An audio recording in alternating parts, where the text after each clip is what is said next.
Stop what you're doing and pay attention to this number: $75,000. That is not a prediction. That is not a hope. That is the line that will decide whether your money grows or disappears. And we are sitting right on top of it right now. Here's what's at stake. If Bitcoin breaks above $75,000 and holds, the institutions win, the shorts get squeezed, and the next stop is $100,000. If it fails here, again, the floor could give out entirely, and one respected Bloomberg strategist has already put a $10,000 target on the table. Two outcomes, one line, and the market is forcing a decision whether you're ready or not. By the end of this video, you'll know exactly what's driving the battle at $75,000, whose money is on each side, and the three specific signals that will tell you which way this breaks before the crowd figures it out. Bitcoin has tried to break $75,000 multiple times. Every single time, it got rejected. That's not random. That's a pattern. And patterns in markets mean something. Go back to March 2024. Spot Bitcoin ETFs had just been approved. Institutional money was flooding in. Sentiment was as bullish as it gets. And Bitcoin ran straight into a wall at $73,700 and got slammed back down. Not a soft rejection, a hard one. A wave of volatility followed that woke up a lot of people who thought the breakout was already done. In technical analysis, this is called a resistance level. Every failed attempt at the same ceiling makes that ceiling stronger. Sellers camp there. Traders know to sell there. It becomes a self-fulfilling structure that absorbs buying pressure like a sponge. That's exactly what's been happening in the zone just below $75,000. Even on strong news days, even with ETF inflows running hot, the price stalls here. There is a massive wall of supply sitting at this level, and it has eaten every rally so far. Here's why this moment is different from any previous test. The buyers on the other side of that wall are no longer retail traders. They're BlackRock, they're Fidelity, they're corporate treasuries. And at least one of them has made their cost basis this exact price. When spot Bitcoin ETFs launched in the US, it didn't just open a new door, it opened a floodgate. For the first time, financial advisors, pension funds, and institutional allocators could buy Bitcoin through a familiar, regulated product. The capital that followed was not incremental. Since launch, these ETFs have pulled in over $56 billion in cumulative net inflows. That is a structural, permanent source of buying pressure that did not exist in 2017. It did not exist in 2021. Think about what that means at a resistance level. In past cycles, $73,000 to $75,000 would have been the profit-taking zone for early investors. They'd sell, the price would drop, and everyone would call it a top.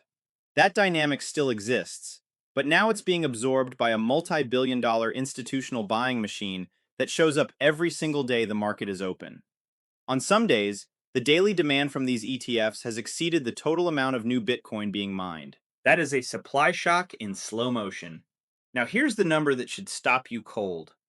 As of early April 2026, MicroStrategy holds 766,970 Bitcoin. Their average cost across that entire position is $75,644 per coin. Read that again. The single most critical price level in the entire Bitcoin market, the line that separates a bull run from a bear market, is the exact break-even point for the largest corporate holder of Bitcoin on the planet.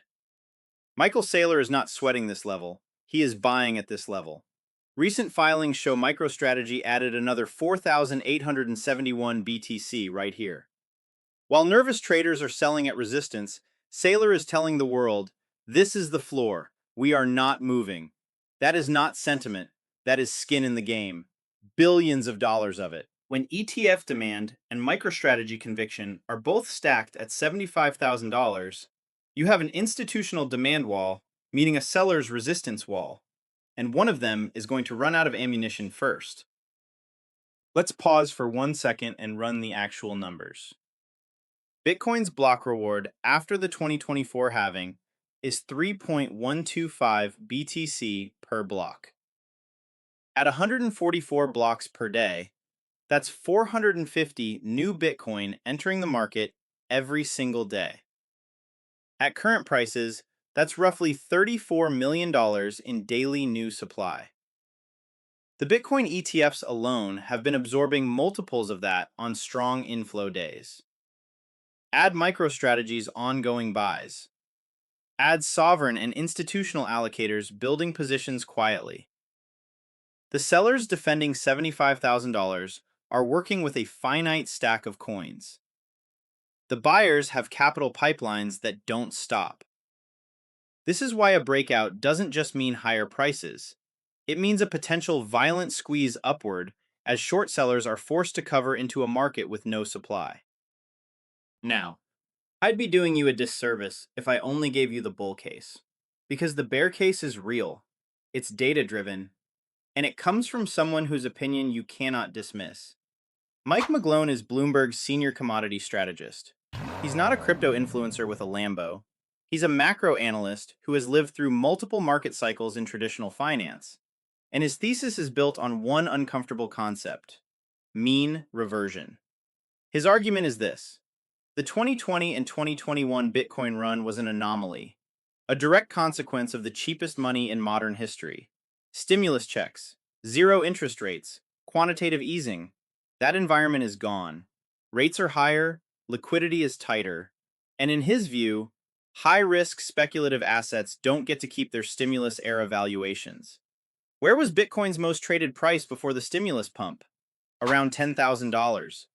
McGlone calls that Bitcoin's fundamental anchor. He's not saying Bitcoin goes to zero. He's saying it returns to the level where it spent the most time before the money printer changed the math. He ties this to a broader macro collapse. S&P 500 potentially down 50 to 60%. If that scenario plays out, Bitcoin doesn't get a pass just because ETFs exist.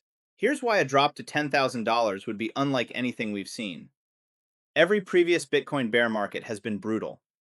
84% crashes in 2015, 84% again in 2018, 77% in 2022. But through all of it, one pattern held: higher lows. The 2018 bottom was higher than 2015. The 2022 bottom was higher than 2018. Each cycle reset higher, which gave long-term holders a reason to stay convicted. A move to $10,000 breaks that pattern entirely. It would be a lower low, an unprecedented event in Bitcoin's history. That's not just a price level. That's a signal to every long-term Bitcoin holder that the entire thesis is broken. The panic that would follow would be unlike anything this market has seen. This is the risk you are managing when you hold Bitcoin at $75,000. If you are 45 to 65 years old, you have spent decades doing the right things. You maxed your 401k. You didn't panic in 2008. You stayed patient. And right now, you are watching tariffs rattle markets, inflation eat your purchasing power, and the traditional playbook starting to crack. Bitcoin at $75,000 is not a get-rich-quick play for you. It is a question about whether the assets you have built your retirement on are still the right tools for the world we are actually living in. That question deserves a serious answer, not a meme, not hype. The bull case and the bear case both deserve your attention, which is exactly why we're here. So how do you actually navigate this? You stop trying to predict, and you start watching for confirmation. Signal 1. Bullish confirmation. A weekly candle that closes firmly above $75,000 on high volume. Not a wick, not an intraday spike, a full weekly close. That tells you the sellers have been overrun. Signal 2. Institutional follow-through. After any breakout, watch the ETF flow data for 2 to 3 consecutive days of strong positive inflows. That's BlackRock and Fidelity confirming the move, not just momentum traders chasing it. Signal 3. Bearish invalidation. If Bitcoin fails at $75,000 again, and then breaks below the $60,000 support range on a weekly close, That's your signal that the bears have won this round. Reassess everything. The risk of a deep correction rises significantly from that point. You don't need to know the future. You need to know your signals before the move happens, not after. Here's where we are. $75,000 is not just a price, it is a collision point between two completely different versions of what Bitcoin is. One version, a mature, institutionally backed asset entering its next major bull run. The other, an overvalued speculative asset about to mean revert back to a world that no longer has cheap money. The ETF data, the halving math, and MicroStrategy's cost basis all point toward the bull case. But McGlone's macro framework reminds you that markets don't care about narratives. They care about liquidity, and liquidity can change fast. Watch the signals, watch the volume, watch the weekly closes, because the battle at $75,000 is not over. And when it ends, the move will be violent, fast, and it will not wait for you to be ready. So I want to know, which side are you on? $100,000 or $10,000? Drop your number in the comments. And if you want to be ahead of this when it breaks, subscribe with notifications on. The next update goes out the moment the picture changes.